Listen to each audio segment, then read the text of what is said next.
Oh, if you got an Android 2011 and it doesn't play music or play sound or no sound such and such, you want to go to this gray plug. You want to hook it up to the white one right there, the blue and white wire right there coming from the plug right there.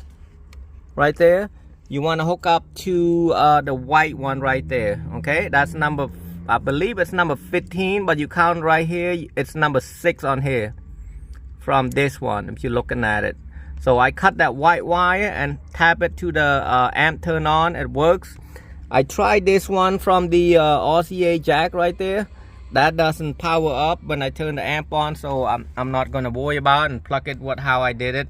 That's how you do it. This is it doesn't have this is 2011 Honda Civic. It does not have the steering wheel control, so that is how you hook up the amplifier turn on to turn the amp. The amp is down here, so if you have some issue, go down here.